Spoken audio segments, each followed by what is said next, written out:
bodyguard from Beijing. I want to be a close protection operative. A bodyguard's assassin. Hizi ni mamovie tumeona. But many people want to know what goes in the back of the mind of any close protection operative. This week on the Crimeshield podcast, we have none other than Cleven Langi, CQB, CQC. Najua mtasema ni dondo, but these are the kind of terminologies zenye atakuja kutusaidia kudemystify. Well, Langi, at the end of the day, for close protection officer, regardless whether you mean harm or not, au kitu muhimu ni kuangalia safety ya principle. What goes on in the brains of that person who calls himself a close protection operative? Unasema kwa close protection you must ensure kwamba you have access or you are able to see all the four limbs. Kwa sababu huwezi jua nini mtu amebeba. Pengine amebeba hata kuku analetea president lakini sasa in this instance unaangalia maneno ya security, the safety principle. Formations, wakati tunaona president watu wanaingia kwa uwanja na anaongea vitu kama hizo. The protocols behind that. What goes in making a close protection operative? And gone are the days when security was done by thorax. Sahi ni akili. Cleven Langi is well equipped with this kind of information. Through training, he's been exposed, trained internationally, locally, trainer of trainers. This week on the Crimeshield podcast, keep it locked because we're bringing all this information. Hizo maswali huwa mnaniuliza pale, bas majibu ndio hizi. We hosted this exclusive conversation at the state-of-the-art Wojo co-working spaces located in Mercure Hotel in Upper Hill, Nairobi, on the 10th and 9th floor. It has stunning views and a beautiful interior. At Wojo, they provide exceptional co-working spaces for productivity, collaboration, and innovation. Learn more about their location across Nairobi in the description below. If you haven't subscribed yet, you've gotten another reason to subscribe, like, and share.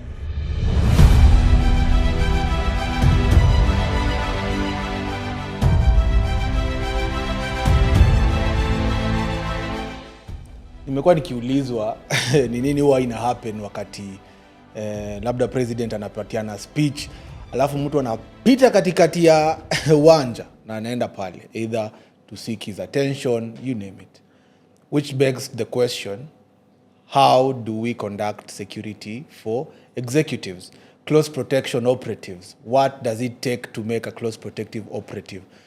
This and many more on the Crimeshield podcast. Na leo tunaenda kuongea na expert. You've seen him, you know him. Karibu sana bro. Asante. Thank you for having me here. Karibu. Yes, for those who don't know me by the names Cleven Langi, an instructor and a close protection officer as well, locally and internationally. So we are here today to shed light in the myths and misconceptions as far as close protection is concerned. Yeah. What it takes to make a proper officer, and for those who are interested in joining the journey, can get themselves involved.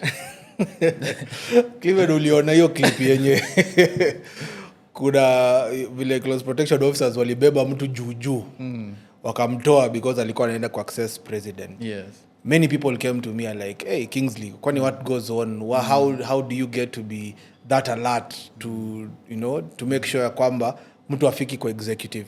In this case and point, the president. Yes. We've seen it in two instances.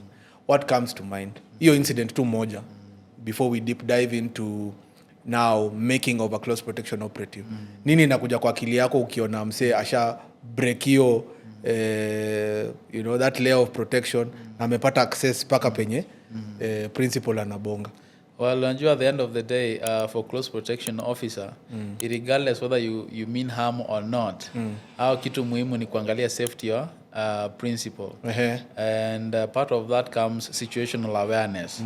So naturally, there's no way unaweza kuwa kwa close protection team without proper situational awareness of the environment. Yeah. So anything you see moving closer to the principle, obviously you have to respond.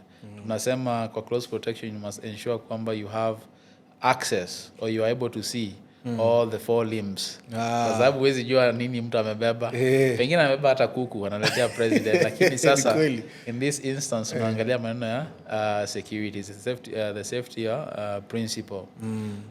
And of course that is not possible without enough training. Yeah. Kama kwenda shule, everybody must start from the basics to the intermediate to become an expert and be able to deliver security at that level. Umeleta story ya training. Yes. Najua and I want it to come from you because mi huambia watu wengi sana. Even the comment section watu husema hapo hivyo, mi ni body nataka kuwa close protection operative. Mi huenda gym ama mi hucheza rugby, things like that. Yes. Break it down for us. I want it to come from you. What it takes for somebody to get the skill set ya kukuwa close protection operative. So one big difference, when you are well built or you're a bouncer, you are not necessarily a close protection officer. So you're lazima kwanza isink in. Watu wajue hiyo. And gone are the days when security was done by thorax. Saa hii ni akili. And you are better off in a situation whereby umeingia with your principal and you're able to leave the location, whatever it is that the client decides to go, without people understanding or seeing security necessarily.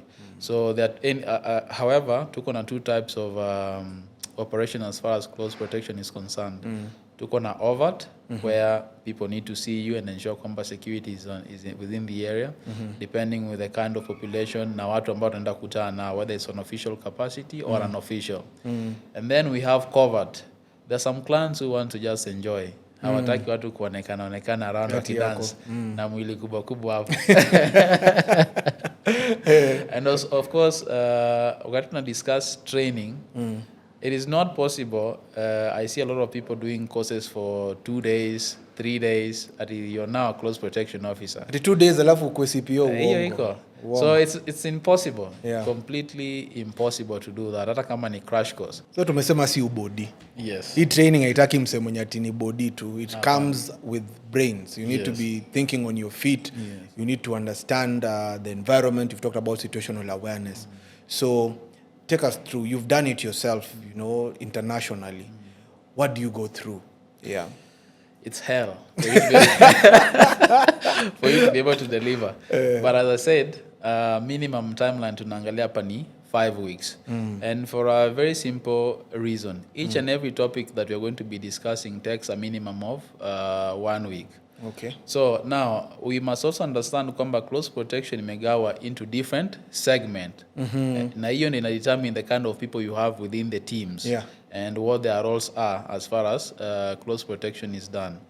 So now, as per the current syllabus ambaye I last did this year, we have a few elements as far as close protection is concerned. Tuko na kitu ambao tunaita SAPCO. So this is a security advanced party coordinator and ambaye pia kuna his sub team members. And these are the people, for those who don't know, that lead before the principal arrives. The lead before the principal and the team arrives on site. So ni kama the recce team. Ni kama recce team. Sasa watafika mapema. If the client or principal, for example, is going to come to a place like this, they are going to survey the area. They are going to make sure that they cover all the parameters. They make sure that they've done search, obviously, for many things, listening devices, hizo vitu zote. But bottom line is that to ensure the safety of the client. And then obviously watacord on the area to allow the rest of the team to come in once they've declared it safe. Then we have all ambao tunaita pedestrian escort coordinator, huyo ambao ni team leader wao na the PES team. So personal escort detail. Nao ndio wanakimbia na president, wanatembea na kila mahali, suti, without suti. Hata tracksuit ni hata tracksuit unazafanya. So in any case, you dress according to the way the client wants you to dress. Client wako hizi vaa kinyasa, wewe unatokelezea hapo na suti. It doesn't make sense. Blend in. You have to blend in and obviously not overdressing more than what your principal is wearing at that particular time. So hiyo ni kitu ya kwanza. Then tuko na PPO ambao ni personal protection officer. And in this case is what we Kenyans prefer to as a BG, the bodyguard ule ambaye anasimama hapo nyuma. However, hiyo pia inahitaji akili kwa sababu kumbuka huyu mtu ndio liaison between the client and the CP team. Yeye ata relay information. yeye ndiye atapata every detail regarding the client or the principal for this matter. We are now talking about a local client or international client. Atataka kujua details of the family, whether he or she is coming with the family. Atataka kujua their medical history. Why? Because kuna kitu important kwa close protection tunaita planning. Yes. And planning takes 70% of the close protection operation. 30% ndio hiyo mbio ambayo tunafanya kwa barabara. But the main thing to ensure kwamba nothing goes wrong iko wapi? Iko kwa planning. So all that huyo personal protection officer ndiye atakuwa anafanya. Wakati anapata new information or instruction, he'll be relaying the same to the team. Okay. Then we have the counter assault teams or the CAT teams. Wale ambao wako armed. However, it doesn't mean kwamba not everybody else in the team is not armed. These are the guys when vitu zikiharibika, hawa ndio wanaharibika hata zaidi. Hawa ndio watangulia hapo in the front line as the rest are able to evacuate the teams, the client in this sense. Hawa watu, they carry two kinds of bags. Tuko na ile kitu inaitwa high angle bag, low angle bag na first aid ambayo inasaidiana kwa BLS, basic life support. High angle bag ina contain kama rope, for example. Kunaweza kuwa na moto imewaka kule chini and we need to evacuate the client. Na pengine hatuna ngazi, wacha ngazi, hatuna helicopter in this case, na tunatoka kwa floor, 10th floor. So we need to be able to have a rope ambao utafunga client ufanye nini. So hizi suti kubwa si ati ziko na kazi, kuna mabag hapo. Ziko mabag zimejaa na kila kitu, equipment, medical equipment that is necessary in the treatment of the client. Now, client wa siku hizi pia wana prefer watu ambao wana understand a little bit of medicine, and that's why it's important to be covered in close protection. Sasa hao ni wale ambao wata continue na fight beyond what we are having, beyond the firearms, beyond carrying the client out of the conflict zone. Saa zingine unaweza kuwa na client ambaye amedungwa kisu or what do you call it, shot in this instance. So you need somebody who is able to do what? Take care of the client. Otherwise, most of the times hapa Kenya hasa kila mtu anasimama, and that's why anasema sasa hizi ni ma video, ni content TikTok. So you need somebody who is able to carry the fight further from what the rest of the team is able to do. So hiyo ni vitu ambayo ziko hapo. So when you're talking about now carrying the fight further, that means principal, tuseme kama principal ameguzwa ama amedungwa, wanamuevacuate ama wanafanya hiyo first aid ama the emergency response on site? What happens? It depends. It depends with what has happened to the client. Obviously, as you're moving the client, you already started the emergency protocols that are necessary for that particular case.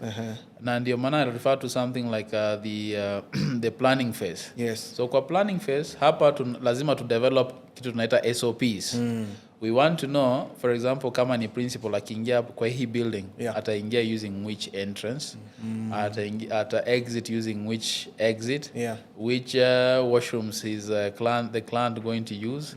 Sasa, and at the same time, you have to be prepared for any emergency. For example, fire. Fire, unaweza kuwa hapa fire ndio imetokea, what do we do? We might be here, an active shooter scenario happens. Kama ya JFK. Sasa ndio hiyo. So we must come with different SOPs for different things.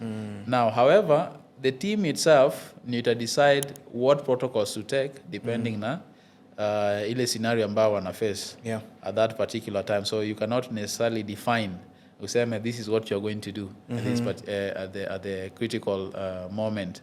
And remember, the situation then is fluid. Hapo sawa wanafanya kitu ambayo inaitwa dynamic risk assessment. You observe the situation as it unfolds and then act accordingly. Which is also covered in the planning phase. So hapo kuna planning phase, eco logistics, which is part of the close protection operations. Very, very is very necessary. Tuko na the intelligence phase where you need to collect information. And that's why people need to go out, survey the routes. We'll talk about selecting different routes that are going to be used and why they're going to be used. Hizo vitu zote can only be done during the intelligence phase. And then now we have the D-Day, the operations day. Yeah. And then after that, now we'll come back and sit and reevaluate the whole close protection operation. Sasa hiyo ni post the operation itself. Now, coming back to training, the reason why I was saying it takes the 5 weeks and it's necessary to take the 5 weeks. Hapa ndani, you'll understand the theory that is necessary. Then you'll put all these things that you've just learned in class, in practice. So tunasema you have to conduct like a mock simulation or operation. Other than that, you have the SWAT week, which is very, very important as well, because now you're covering special weapons and tactics. You need to be aware of everything that will happen to the clan, including CBRN. You're quite aware about the hazmat. So that needs to be covered under that. Again, that is another. Then international law or law is very important, especially when you talk about the use of force and firearms. Yes. Most of the people don't have that understanding. Tumeona watu wengi every single time, any single incident unaona mtu ametoa weapon, which is totally wrong. Exactly. Exactly. So there are quite a few things about to learn kwa hiyo process. We'll be told when to draw your firearm, because kumbuka now you must understand the law, international law, and the use of force and firearm, your local law, and then we have laws of the land. Hiyo pia ni muhimu. Ya watu wa ground. Si ndio hiyo unaenda wapiga Masai huko. Kesi inakuwa tofauti. Ina change. Sasa we must understand all those laws that are set in place.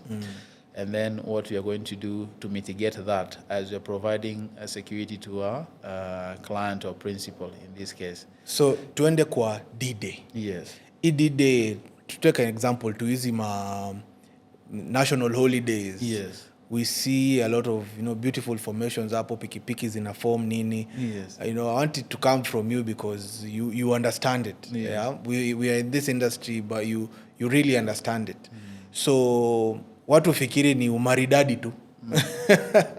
Wanafikiri ni umaridadi. Why should you have a lot of vehicles?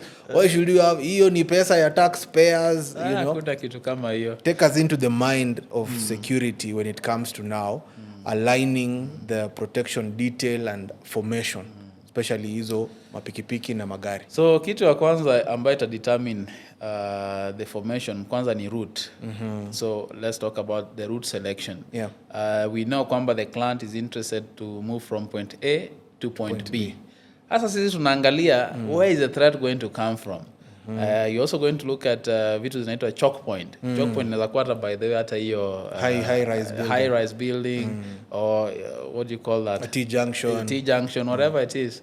So then you are forced to now increase the number of personnel ambao wanafanya nini? Escort the principal. Now, the other place, location is important as well. And the kind of crowd we are going to interact with while moving with the client. As you brought it before, ulisema kwamba tayari kuna advanced team yenye ilishafika. So tayari wako na intelligence. Yes, that's how wameshaambia the way the ground is. And then again, of course, it depends with the kind of event that is happening. Is it a national event? Sometimes even the president might prefer to move in a low-key manner. By the end of the day, what determines, again, the formation and the kind of manpower utakuwa nayo is a threat analysis. Utaenda kuangalia threat analysis. Our principal face what kind of, or might face what kind of problems. Could it be religious, the extremists as well, terrorist cells, so many political, different, everything. So that will influence the kind of teams that you want to have. That's why nilisema tuko na hiyo team yote hapo. We have the PPO, personal escort coordinator, advanced party. However, sometimes the advanced party you'll find them on site, not necessarily with a convoy. Hizo pikipiki ambazo ziko hapo, they are there to clear the way. So ina depend with what is happening and the kind of traffic we are going to face as well. Okay. When we're looking at now the angle of let's say the principal ameenda mahali na amepata bad reception. tuseme ameenda anataka kuongelesha watu and then tunaona watu wanamkashifu wengine wanataka kuanza kurusha vitu. Take me what goes through the mind of protector. What is the number one priority for them? I think that's the most difficult part of the whole close protection operation. Yeah. But first and foremost, of course, is the protection of the principal.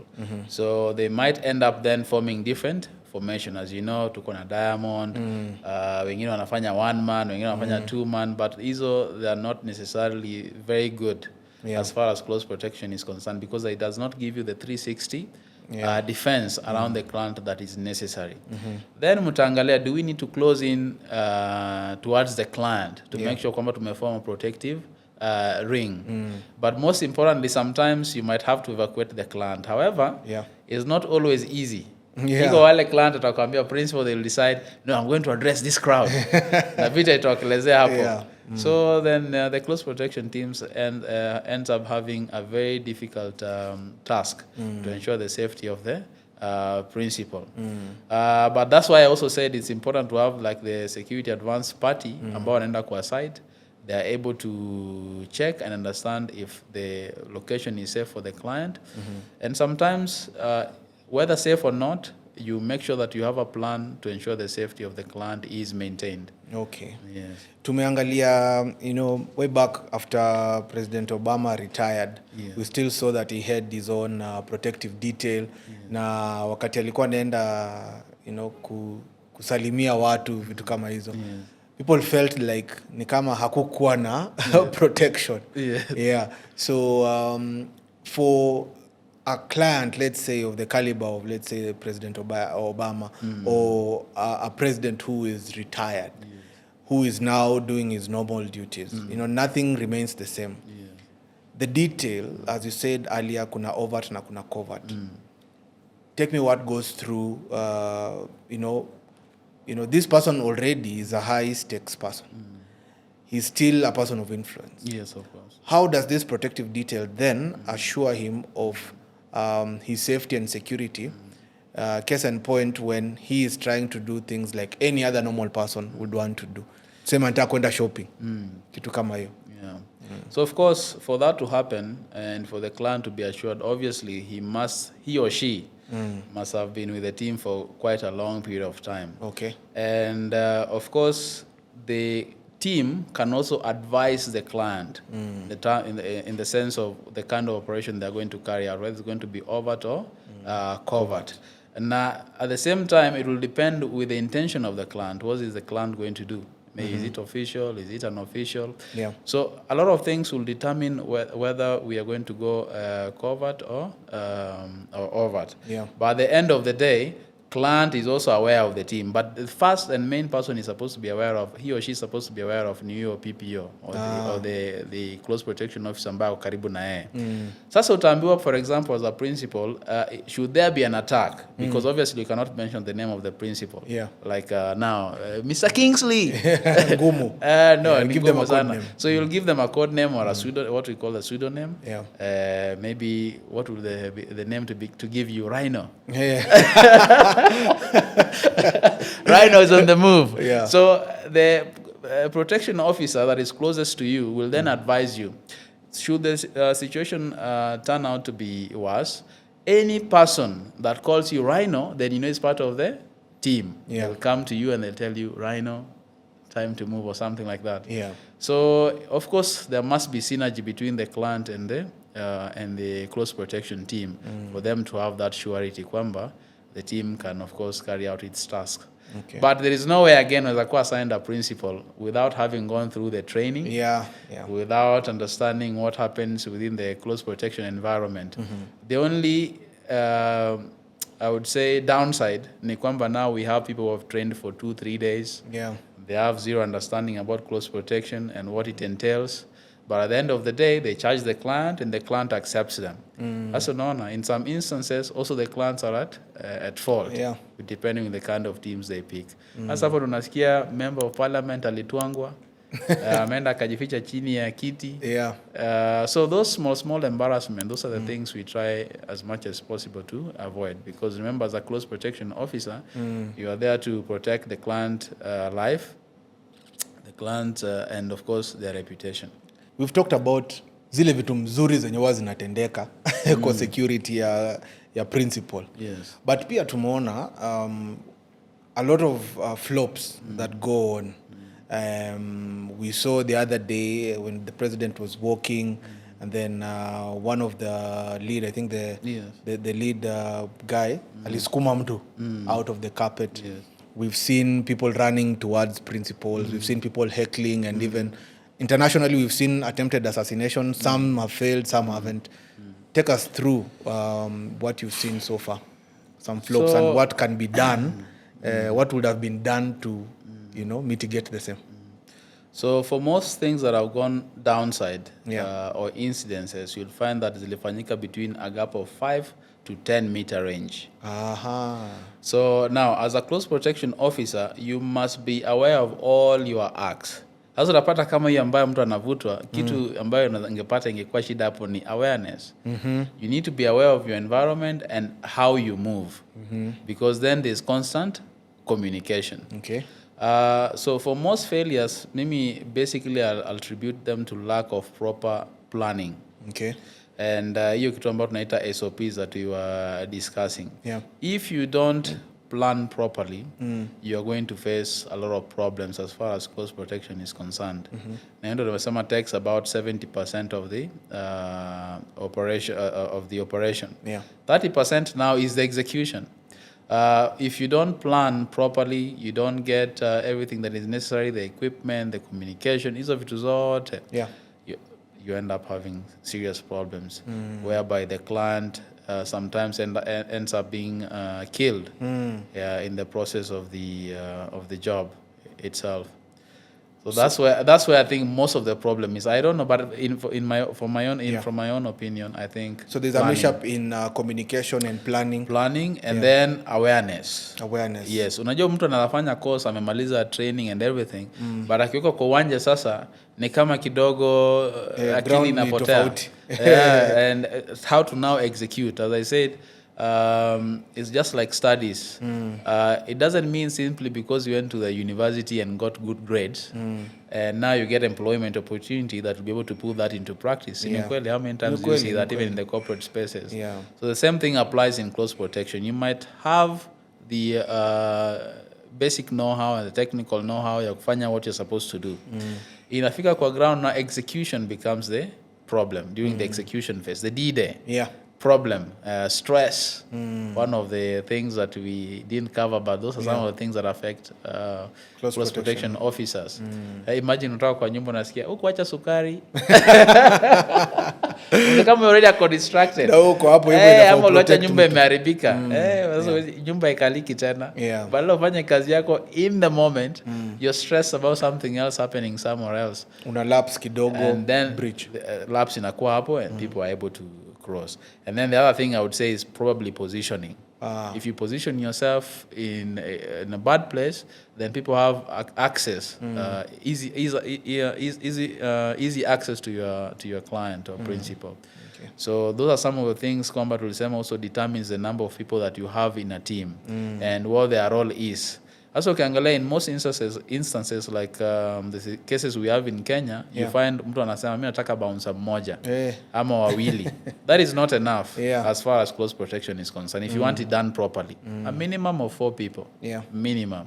Unaona, you need somebody in front, somebody behind the client, and somebody behind that person behind the client. Ule akona 180 degrees, huyu akona 360 degrees, na huyu is able to observe the client, because sometimes the client is shopping, anachukua bags, anakupatia wewe utafanya nini? Utabeba tu. You can't carry them because that's how you're exposing the client. But in this instance, itabidi ubebe because you're only one or two.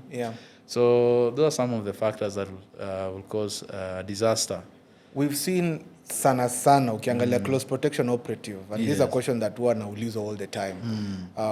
Kabla nichangie kwa the topic that we're discussing about the lapses.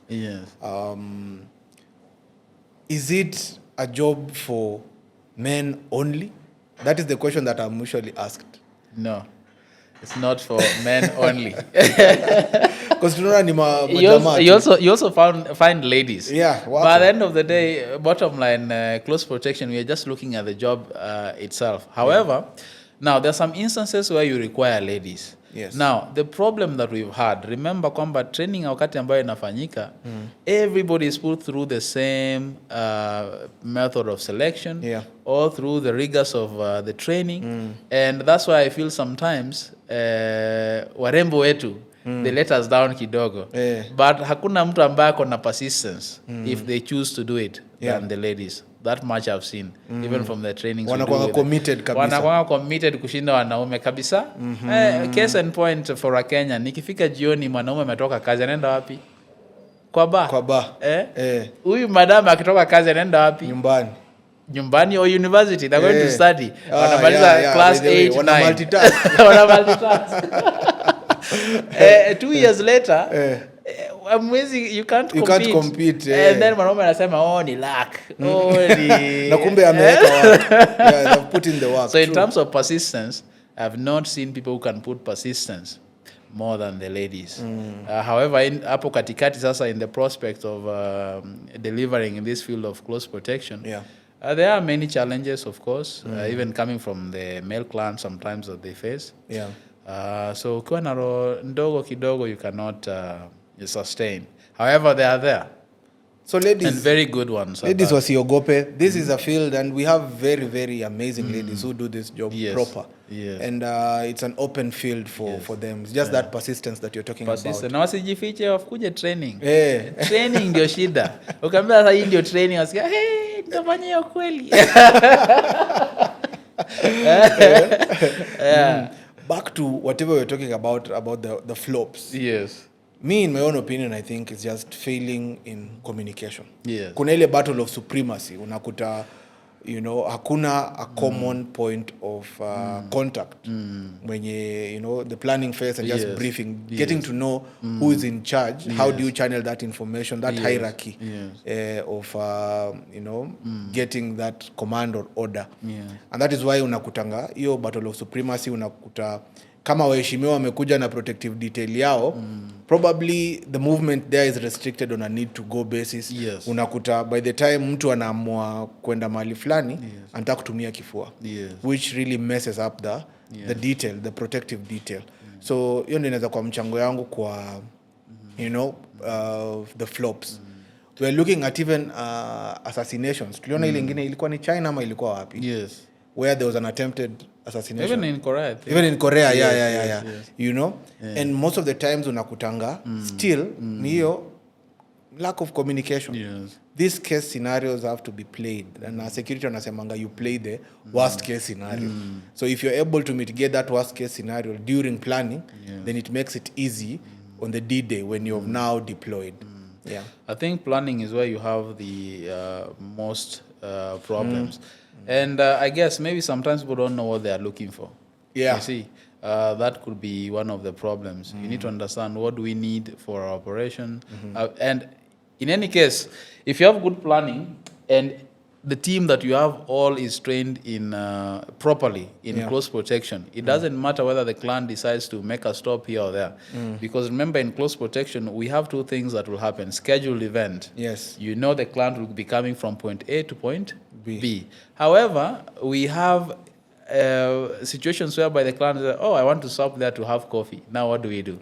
I remember my friend lives there. I might want to pass there.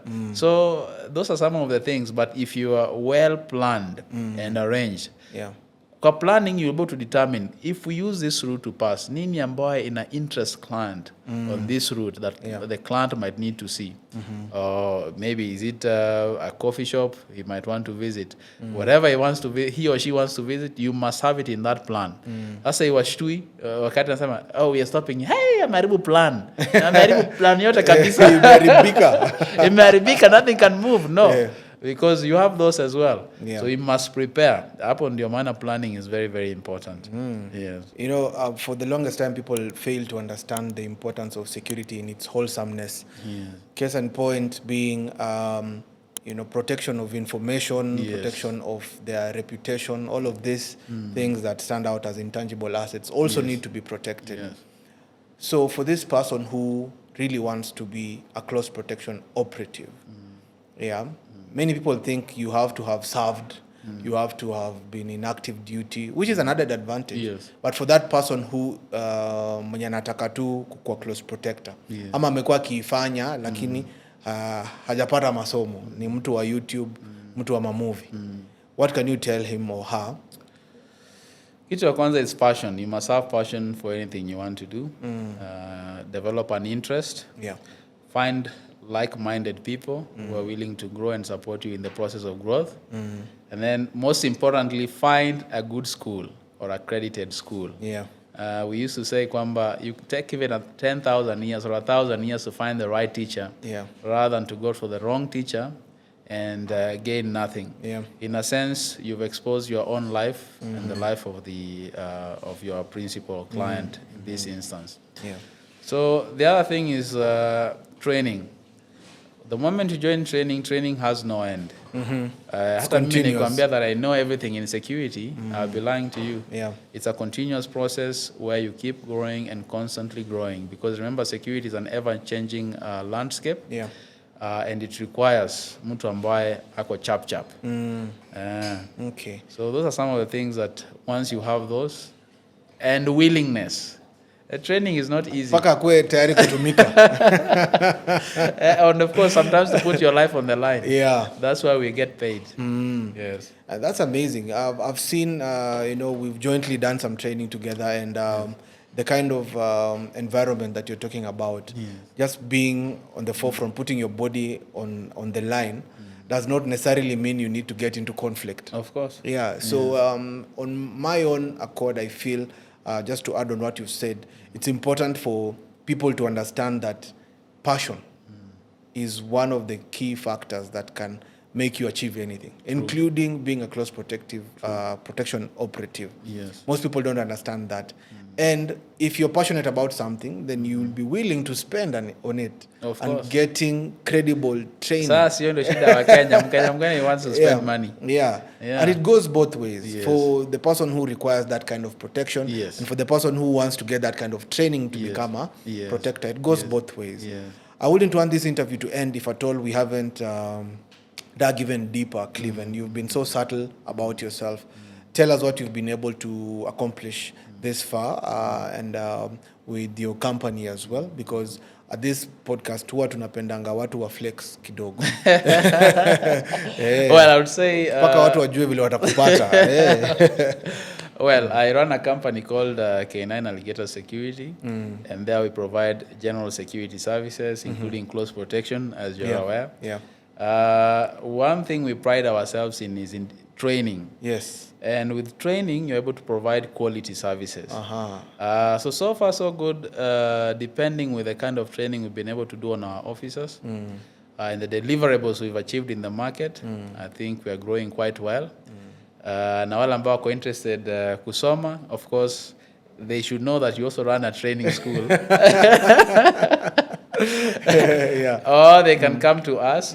Either way, most of these sessions, sometimes we end up running together. Yeah. But they should be willing to put their body on the line, their mind on the line, and everything they've got, be able to achieve at least the bare minimum standards that are required in the market. As you are well aware that the Private Security Regulatory Authority is also pushing on that front line. Yeah. And us being there on the front line, we are trying to change the perception within the market as far as security officers are concerned. Parting shot. Yes. The risks associated with being a close protection operative. Give us the good things that happen and the bad things. Well, one of the good things I'll tell you is that as a close protection operative, it allows you to travel the world on a glamour side. On the negative side, most of the time if things go south, then that is the end. So only those two. But there are quite many. There are many good things. There are many bad things. But I think those on the extreme ends, those are the two things that you're going to find. But ultimately, we strike a balance. We strike a balance. And it's an enjoyable field. Thank you so much, Cleven. You know, at this particular point, I'm sure there are people out there, Crimeshield fans, who have been coming up with questions. Probably you have questions on, more questions on how you can become a close protection operative. Put it down on the comments. Ask us those questions. regarding this topic. If you feel that we haven't covered it sufficiently, what is your suggestions? I know huko nje kuna ma-protector saizi wanaangalia wanataka kutoa makosa. Toeni makosa hapo kwa comment section so that we are able to, enlighten ourselves and, keep it Crimeshield. And see you next time.